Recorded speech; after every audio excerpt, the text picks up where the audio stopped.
everyone, it's me, Anthony Couch, a guitarist on YouTube.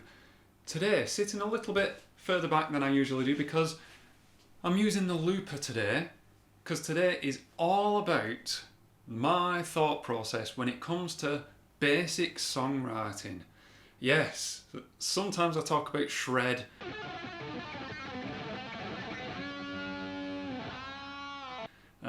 and all that fun, cool stuff, but today it's just foundational harmony. So if you're not into music theory, go away. You're not welcome here. I'm only joking, you're all welcome here, but I am going to talk loads about music theory.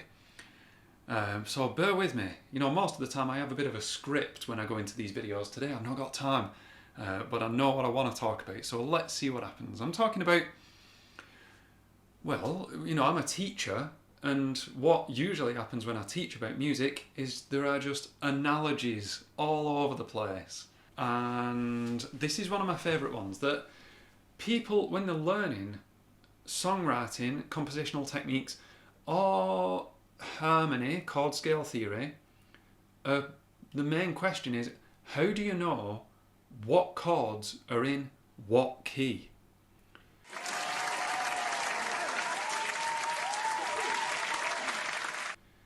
And the short answer is you search online and it pops up and it tells you. That's what I used to do. Maybe that's what you do as well.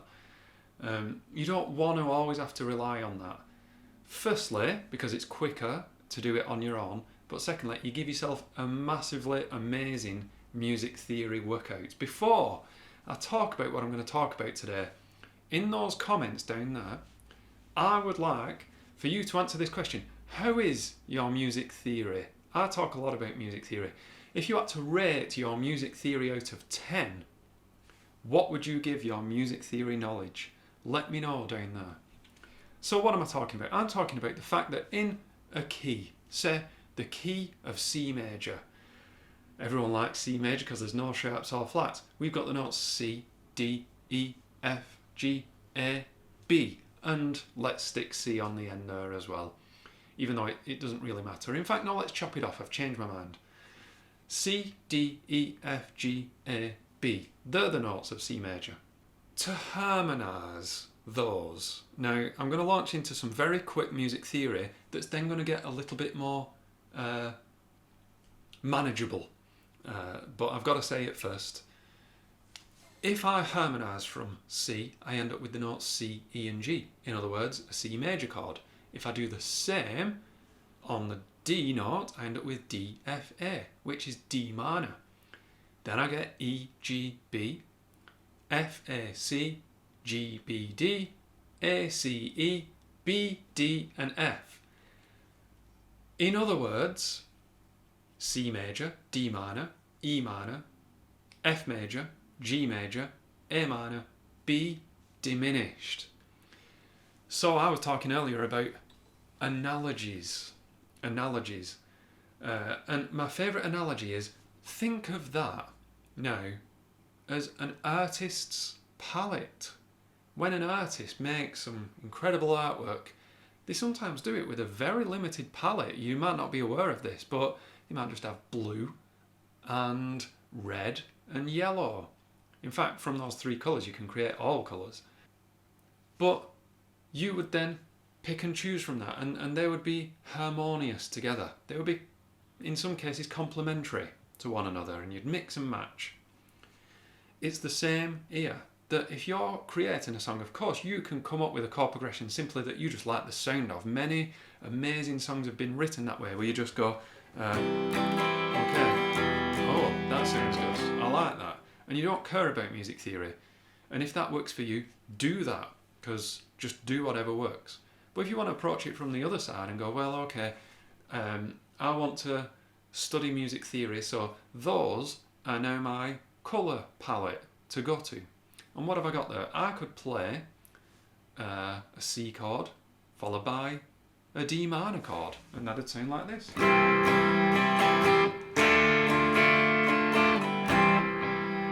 And that works. That sounds nice. It sounds like it fits together. More importantly, those two chords were from the key of C, so what would you play over the top? Well, you can play a C major scale.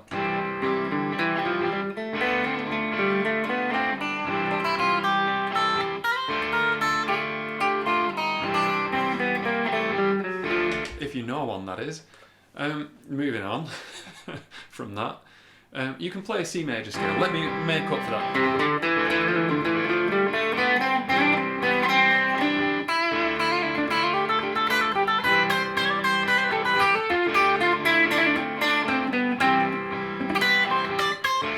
Okay, I do know my scales really.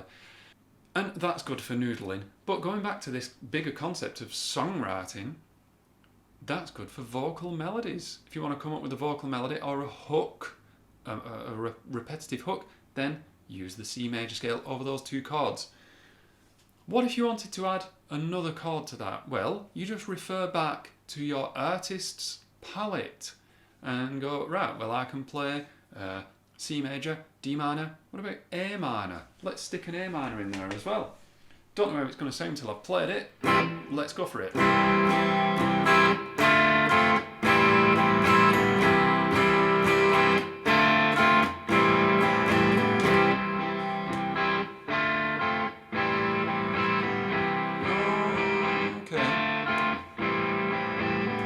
Not convinced. I don't really like that as a chord progression.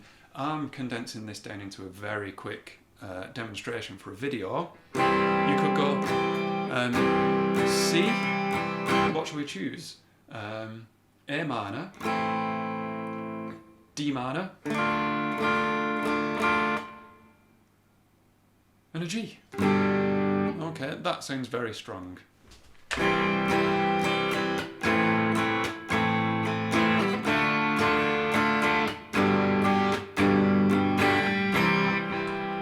It works. And of course, over the top,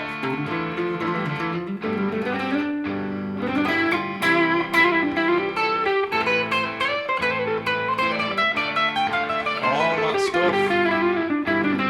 Make it more repetitive if you want it to be a vocal line.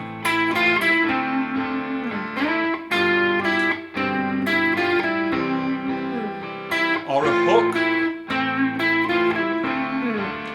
You get where I'm coming from with that.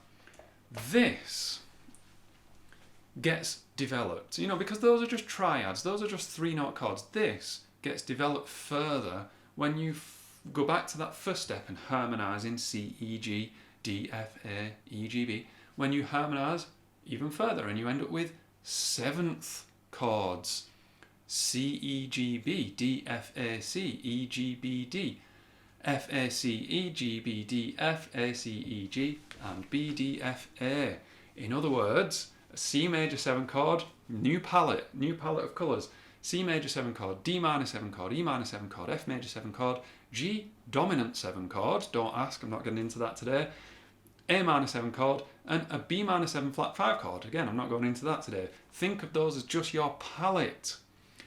And you get new sounds from similar theory, but you've bought a new set of paints, or you've mixed them in a slightly different way. But they're all there, up for grabs. You can pick and choose those.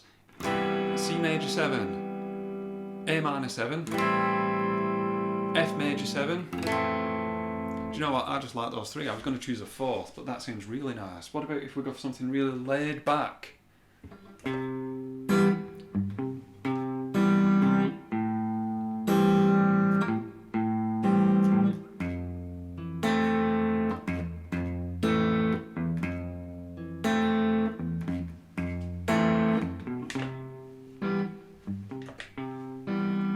Over the top.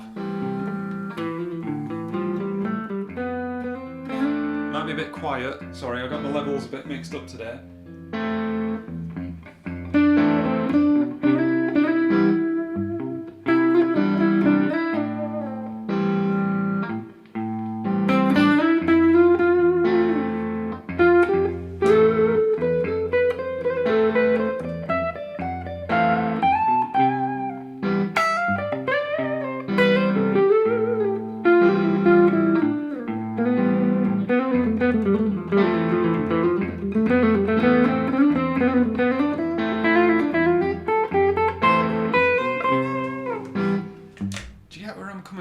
this. If you go that little way and just analyse that basic diatonic theory, C, E, G, D, F, A, in the key of C, and just research. Use this video, but go on, do your own research.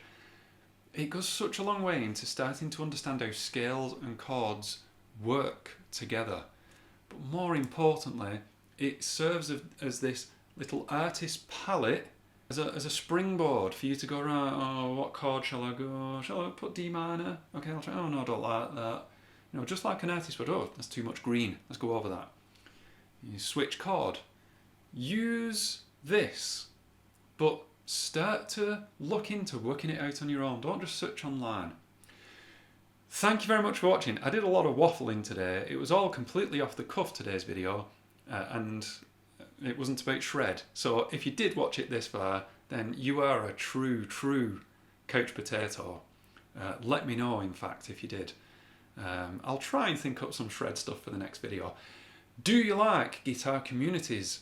I launched a Facebook group called the Couch Potatoes Guitar Community. The link is in the description. Come and join us. We chat about guitar stuff, and everyone there is very nice. Yeah, Facebook can sometimes be a not very nice place, but over at the Couch Potatoes Guitar Community, it is very nice. So we'd all like to see you there. Trying to get it up to 50 Couch Potatoes joined up there. I think at the minute we're halfway there.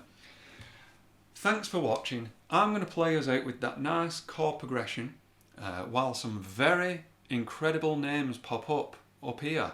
I want to extend my thanks to those two names. You know the names, they pop up all the time. Mr. Gary Parker and Scott Jones. Gary Parker and Scott Jones.